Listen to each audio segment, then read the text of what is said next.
Well, good evening and welcome to our June 17th, 2014 Ogden City Special Redevelopment Agency meeting. Let the roll call reflect that all board members are present. And the first item on our agenda is reports from administration. The first is property acquisition, 17th and Gibson. This will be Mr. Cooper.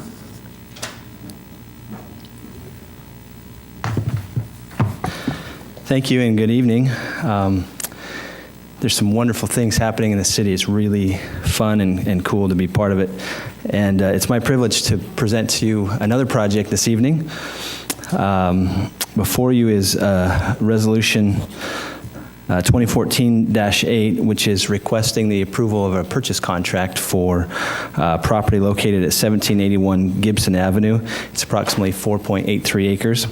If you recall, back in September of 2013, the adjacent property was approved for purchase just to the east of it. And the purpose of doing that was to create a corridor along the Ogden River. And I'm not sure if this is up and working.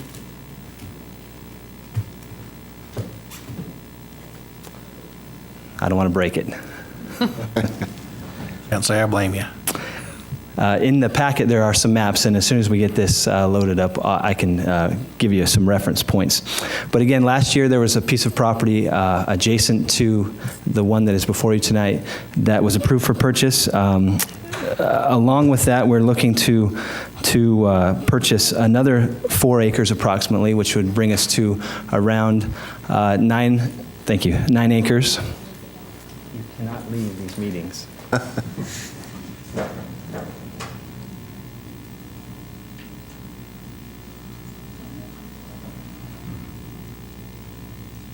Give it a moment to catch up.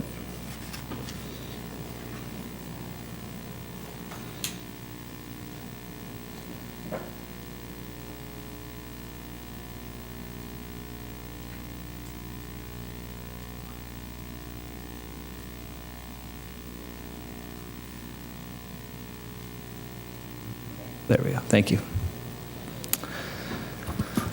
So again, this is the property here that was purchased last year. The property tonight for discussion is this piece here in the red, and then also this piece to the north, totaling approximately the 4 acres.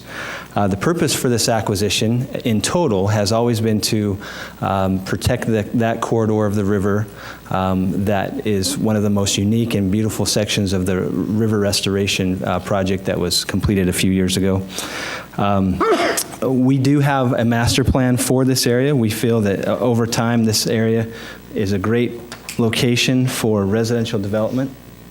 This is by no means a site plan, rather it's more of an analysis of how much density this type of property can hold. So this section is generally the piece that was purchased last year, with these sections being what's being proposed this evening. So together, quite a few homes could be built in this area. It borders the northern section of the Ogden River, and so it's a wonderful opportunity to create some new residential living units over the time.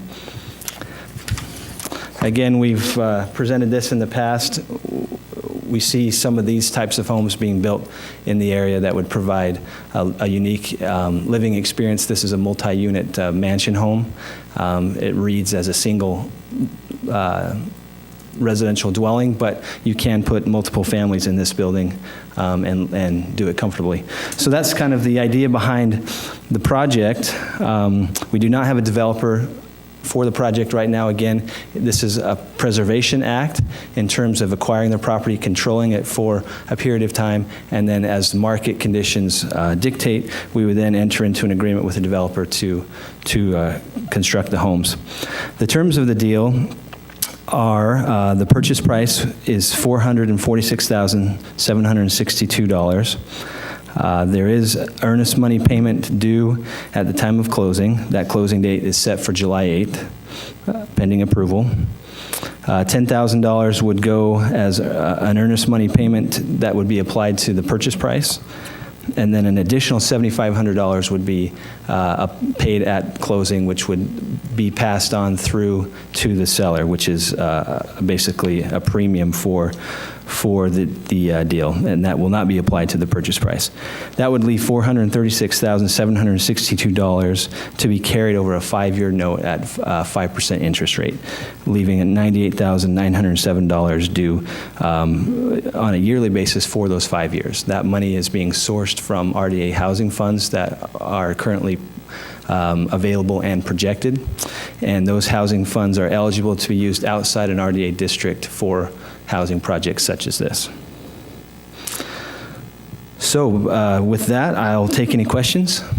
I just want some clarification on something. The idea had been mentioned possibly that this would be a gated community, and I just want to get for the record that if we are putting RDA housing dollars, public taxpayer dollars into this, where we've made a big investment along the river, that this will not become a gated community.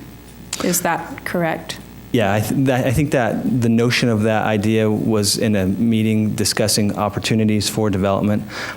Gated communities aren't typically very popular in general, so I understand your comment. Okay, Thank you. well, I just want to get that clarified. Thank you.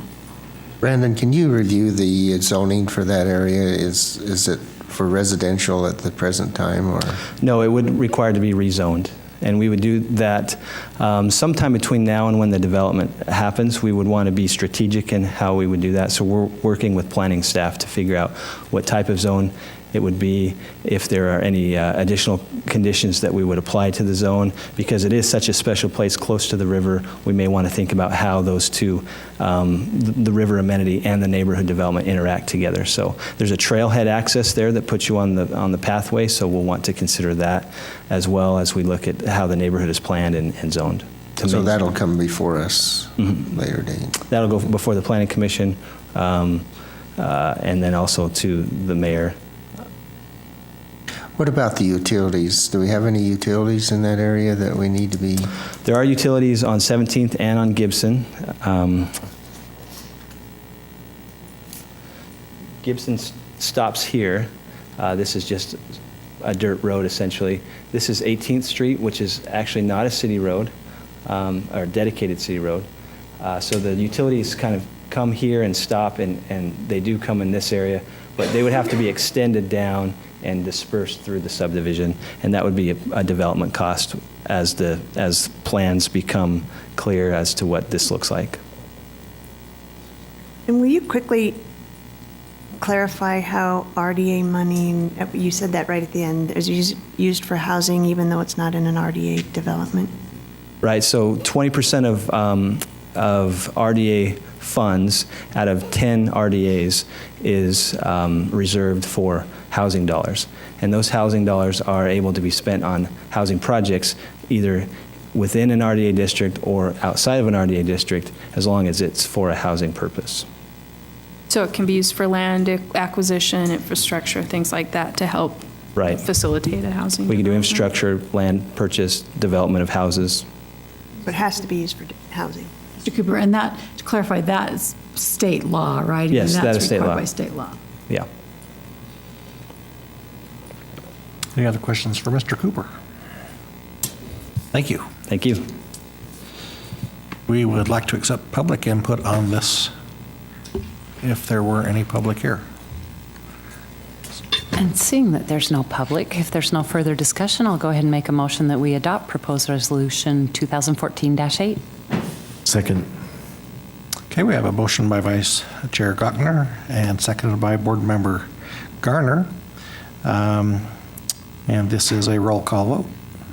Board Member Blair? Aye. Board Member Gardner? Aye. Board Member Stevens? Aye. Board Member White? Aye. Board Member Wicks? Aye.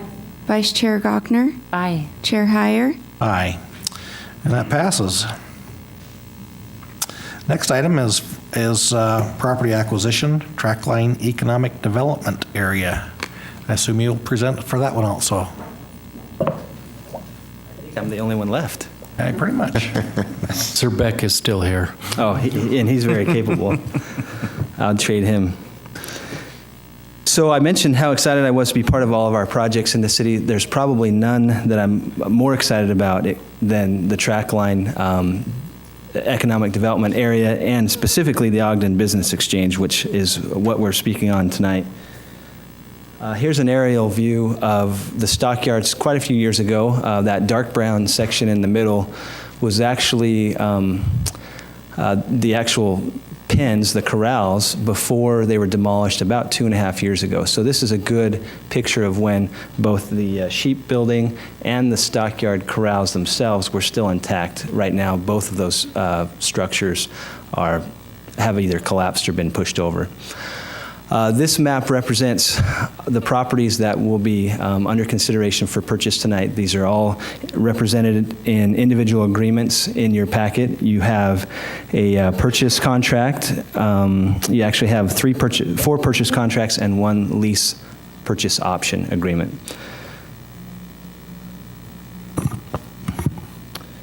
So the parcels that we're talking about are this parcel here, and I'm not sure if you can see these yellow lines. These are property boundary lines.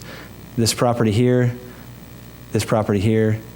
here, and this actually has been subdivided into 2 properties. Actually 3, but there's 2 properties here that we have an agreement with. The properties excluded from tonight's discussion and our intent to purchase are this property here, this one here, and then anything of Blooms here. We're starting to finalize most of the elements of the park and of some of the amenities that we would like to include in the park. Traditionally, commercial parks like these are oriented in a grid with the focus on semi-truck traffic, dock access, those types of things. As we did our study on this location, we actually started that way as well, and then we realized what a huge amenity we had in the Weber River and how ignored it has become over the last decades. In fact, there's an interesting thing that we found. There's a pedestrian access easement that's about in this area that was created in 1979 by the Ogden City Council then. So it was clear that the community wanted and needed access from Exchange Road and the rest of the West Ogden community to the Weber River. And unfortunately, that pedestrian access was never preserved. It was built over and became inaccessible. Hopefully by this development, we'll be able to return the ability for pedestrians to access the Weber River through this area.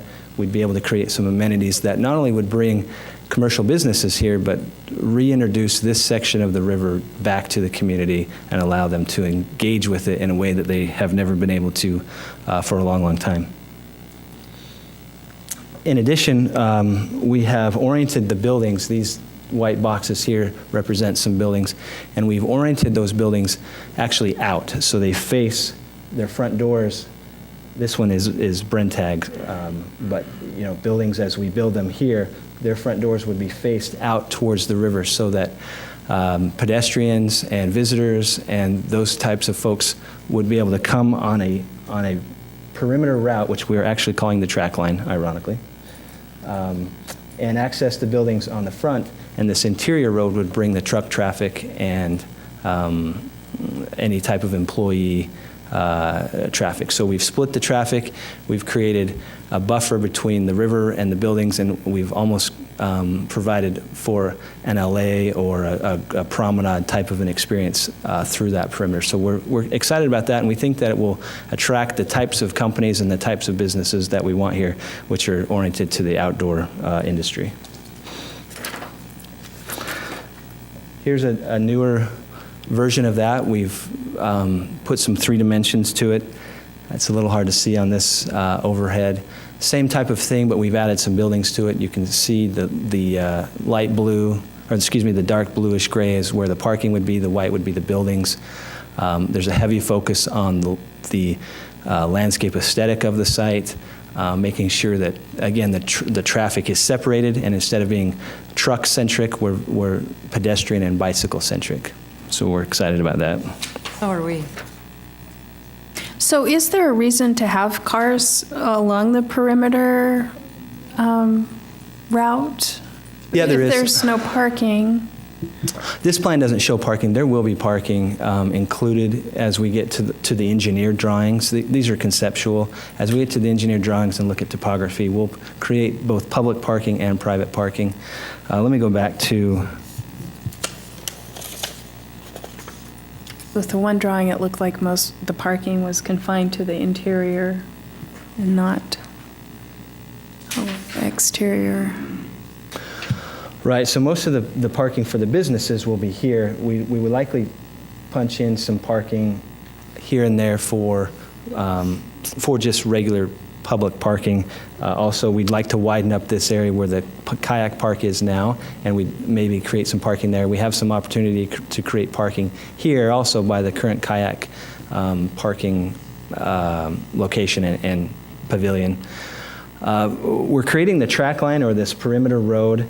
It's an 18-foot road, so it can carry cars, passenger cars. It can carry bikes and pedestrians. We would likely bollard it here and probably here, so that you can still access it through this area and get to the river amenity. But we wouldn't do it here because it's tight and really not very conducive. We would like to still build it and have it available for vehicular traffic in the event that we had some type of a special occasion or we needed access to public utilities or something like that. But for the most part, this section, which is really over the alignment of the trail as it sits now, would be limited to pedestrian and bike. I think it's important for us to consider public parking in that area because there may be access of some of the public there. And as I see it, as we get a developer and a program going on, even though we've got the basic structure of how the park should look, sometimes those plans change over a period of time. They do, and making sure that the community has the ability to come to this location and make its way through the park and not feel like they're in the middle of a commercial zone and they're going to get ran over by a train or a semi. That's a major consideration in the design of this. So we'll make sure that folks can get through the park and park their car close to what is the river access point, which is right through here. And also the kayak park. We want to make sure that people are still able to get to that and more easily than they do now. There's a lot of truck traffic there that they have to navigate, and because the parking is not next to the actual trailhead, it's down the road a few yards. So I think there's a lot of opportunity here to blend the business and commercial world with what the public is going to need to really benefit from this location. Brandon, while you're talking about this, explain, maybe for the public's sake, that what we're doing differently with this park versus that's different than BDO. That's a good point. We have this conversation all the time, and we have it a lot with Boyer, because, exactly. We want to, this park has always been designed to be a couple of things. First and foremost, it's meant to revitalize what once was one of the largest economic engines of the city, the Union Stockyards. Number two, we didn't want to compete with ourselves, to your point, with BDO. That is our project. We benefit greatly from it, and so we didn't want to take money from one pocket and put it in the other, or take it out altogether. So the difference between the Ogden Business Exchange and BDO is that this is largely a for-sale product, whereas BDO is entirely a for-lease product. So as businesses come to the city and they want to locate their company, we would have the ability to serve both of their needs. BDO is very successful, but they do turn people away because they just don't have the means to carry off a for-sale type of a model there. And we think that this is going to fill a market gap. Ogden Industrial Park has a little bit of both, but we feel the amenities of the river, the design guidelines that would control how the buildings are constructed, what they look like, where they're at, how they're shaped, would provide more of an aesthetic appeal that some of these outdoor oriented companies are really looking for. Plus, just being at this location, this is not a traditional location. If you're a giant warehouse and all you care about is chucking boxes out the back door, this is likely not the place for you. But if you're a company that cares about the community, that cares about being in a location that is environmentally friendly and provides access for your employees to things like bike trails and wooded trails, fishing, kayaking right out your back door, then this is the type of place that you would go to. And we're only looking to have 5 or 6 large lots and then a number of smaller buildings here that would be more flex buildings surrounded by the exchange. So it's not like this is a 400-acre park like BDO is. This is a 54-acre park, and we feel that it will be absorbed rather quickly. Our plans are no longer than 7 years. Can you explain what part the Exchange Building is going to play in this aspect here? Sure. This one might give you a little bit different perspective. This is the Exchange Building here. And as you can tell, it's the central part of everything. We really took cues from it in a lot of ways, both with the design aesthetic and the restrictions that we're placing on some of the design of the newer buildings, scale, orientation, those types of things. So the preservation and the enhancement of the Exchange Building is a key priority. We wouldn't have a project really without it. That's one of the last remaining historical elements of the site. Once we do the major demolition, most all of the key things have either fallen into disrepair and we've lost them, or they've been stolen, or they've burned down. So preserving the Exchange Building and making it the hub of the entire park is something that I'm very passionate about, and is really what is the nucleus of this entire project. So we hope that it gets nominated. Well, not we hope, we're going to work towards getting it nominated on the register and raising funds, both private and public funds, to get it restored to its original glory. That was the main purpose of the Exchange Building when the stockyards were there. It was the main structure, you know. Right. Prior to it, they kind of ran around mishmash doing business in various buildings. There was a building just west of this that was torn down when this was built that they did most of their business in. There was 53 offices that are still mostly intact in the building, as you know from the tour that you had, and that's where brokers and livestock folks would come and conduct their business. So it was the place in the livestock world. I commend you for doing orienting the buildings and actually using our city. And I would encourage, even with some of these places like BDO, to maybe even try to encourage them to do similar things as they expand, bike paths, those kind of things. So. Yeah, the more people that go to BDO, and Tom Christopoulos mentioned this this afternoon, that it's becoming more and more difficult to drive out there because of the traffic. So I think they'll be looking at ways to convey people in a more economical fashion out there. But I understand what you're saying. This is a key element, those bike paths, and being able to take a lunch break or get off early and jump on your bike and spend 2 hours in the park. You wouldn't have to leave the park, and I think in 2 hours you'd be able to have a pretty nice experience and see a lot of beautiful things as you went from pavement to gravel to asphalt. Just here in the park on your bike or even walking. I've walked almost every inch of this, and I've seen all kinds of wildlife. I've seen some things I probably didn't want to see, but there is a huge natural beauty down there that will be preserved as we go through the development. So I can talk about the park itself all night. Let me tell you a little bit about the agreements. Again, there's 5, 1 lease option. The lease option is a little bit different than a purchase contract because we will be entering into a 5-year lease starting, the lease term starts July 1st, 2014 this year, and ends June 30th, 2019. And within 6 months of that start date, there's an option to purchase the land. So for first six months of that contract, there will be no provision for acquisition, but after that, then we'll be able to exercise the option to purchase at the price stated in the contract. And that price is $1,873,950 for that parcel, and that parcel is 7.18 acres.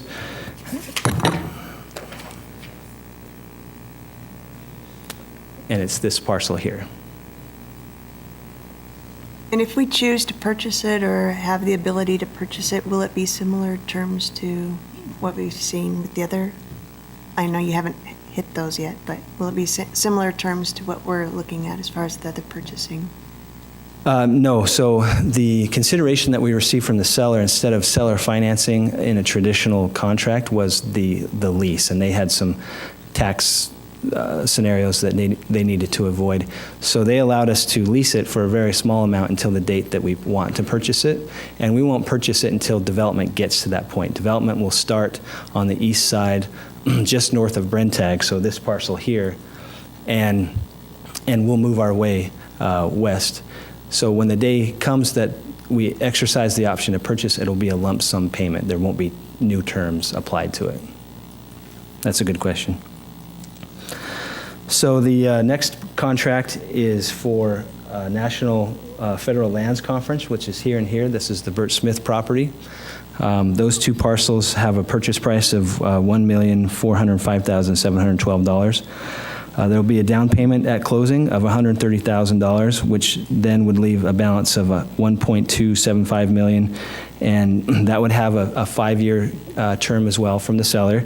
The difference there would be the first payment would be $361,143, and the final 4 payments would be $228,642. Bert was specific on how he wanted those payments structured, and so we accommodated him in the structure of the agreement. The next agreement is, again, a purchase contract, and it's for the new parcel that was created actually right here, owned by Leslie George. This was one parcel owned by a family. That family separated. This one parcel was then separated into 3 parcels. This far parcel was sold to Blooms, or will be sold to Blooms, and then our contracts are for the middle parcel and this parcel. This one is with Leslie George. Her purchase price is $657,200. There will be a payment due on the 1st of $22,500. Excuse me, I'm sorry, $27,500, and then also a surcharge payment of $8,000, leaving the balance to be carried over 5 years of $607,200 with 5 annual payments of $121,440. All of these contracts start on July 1st, and they're all for 5 years, except for, as I mentioned, the lease, which may have a different trigger if we choose to exercise the option. Brandon, can you talk a little bit about the rationale of having five-year contracts versus 20 years or 30 years? Well, I wish I could carry it 20 years. The sellers, that was a negotiated item. The sellers were willing to do it. The reason that we requested it was to allow us to get the project developed. The way that this project is funded is through the sale of property and through tax increment. And so we needed a space of time to actually get buildings constructed, infrastructure put in the ground, and allow this project to have the tax increment spun up a little bit to generate that revenue. So the sellers were willing to carry that payment for 5 years, and in all cases except one, interest-free, which means that they placed a future value on the contract today. I don't know if that makes sense, but it actually works out. Our appraisals were very satisfying in terms of what we're paying for the property and what the property's appraised for, so we're very happy with where we're at. The 4th contract is for Fiber Corporation. As I mentioned, it's this middle one. Mike George is the owner. He's the principal of Fiber Corporation. He has 12 acres, and that purchase price is $1,843,000. There'll be a $42,500 payment at the time of closing, which is July 1st, and then he'll carry back again for 5 years the $1.793 million, which gives us an annual payment of $358,600. And the last contract would be with Uinta Homes, which is the Exchange Building here. That's a little over an acre, and the building's 30,000 square feet. That's the only parcel that actually has a usable building on it. All other buildings will be salvaged. In fact, most everything on this site, from the concrete to the timber to the corral pens themselves, will be all salvaged on site, crushed or ground up, and put back into the project. So we hope that we'll have very little refuse going across the street to the transfer station when it's all said and done. Uinta Homes is $135,000 for the purchase price, down payment, $5,000, leaving a trust deed for 5 years of $130,000, which gives us 5 annual payments of $26,000. So all said and done, once everything is closed and financed for the 5 years, the RDA would have a yearly obligation, and I brought it with me.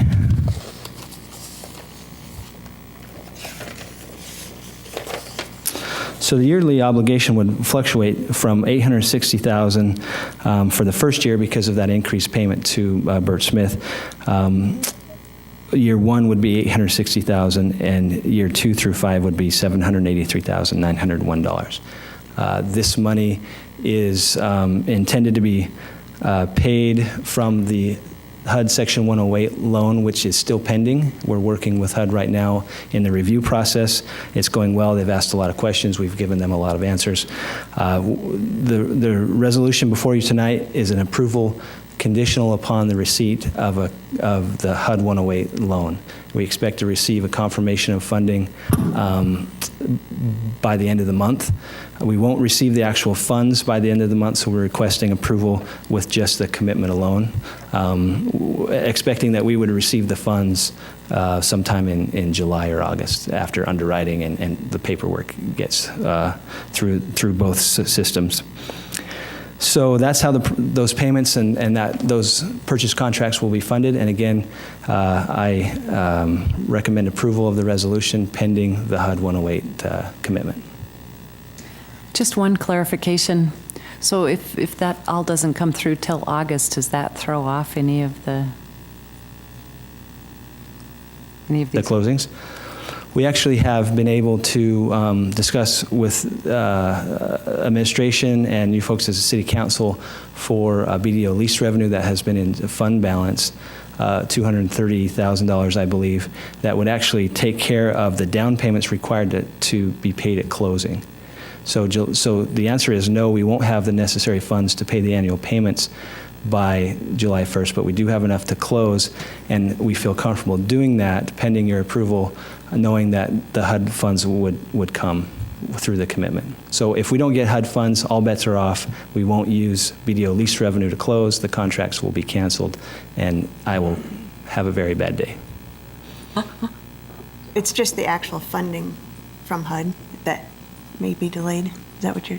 Right, the actual dollars in the bank, exactly. We'll get the commitment this month is what they're telling us. And with that commitment, we would feel comfortable spending the city funds to close the contracts.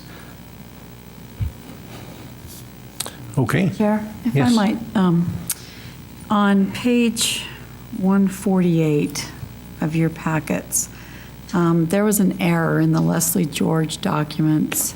Thank you. The written amount doesn't match the dollar amount, and the dollar amount is correct. So if you are going to make a motion to approve, if you would just include a correction to paragraph 2, C, to make the dollar amount, the written amount match the dollar amount. And the dollar amount, the accurate number is what? $607,200.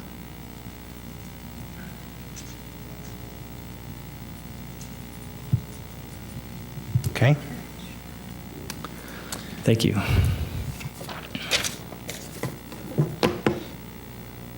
Thank you. We also would like to receive public input about this item, but since we're here alone, it doesn't look like we are going to have any public input. So is there any discussion or resolution? Seems there's no further discussion. I'll make a motion that we adopt proposed resolution 2014-9 With correction? with the correction to number 2 dash or B, correcting the amount to $607,200. Those two C, Of the Leslie George. Leslie contract. George, correct. It's 2C. I said 2B, but 2C to $607,200 Okay. to correct the written verbiage. Great. Did we get a second? Second. Got a motion by Board Member Garner, seconded by Board Member Blair, for Resolution 2014-9 with corrections. This is a roll call vote. Board Member Gardner. Aye. Board Member Stevens. Aye. Board Member White. Aye. Board Member Wicks. Aye. Board Member Blair. Aye. Vice Chair Gochner. Aye. Chair Heyer. Aye. That passes. Can I ask one question? Was that clarification on the second ordinance? It's Wasn't on it- the Leslie George contract. Isn't that It's in the track line? It is. So the one we just did is at Gibson. No? No. That was track line. Oh, we did that one, okay, you're right. I'm like, it's late, isn't it? I was like, whoa. You've been budgeting a long time. Okay. This is time for public comment. And unless Officer Beck is willing to come up, I think we're done with that. So, RDA Executive Director, comments from you.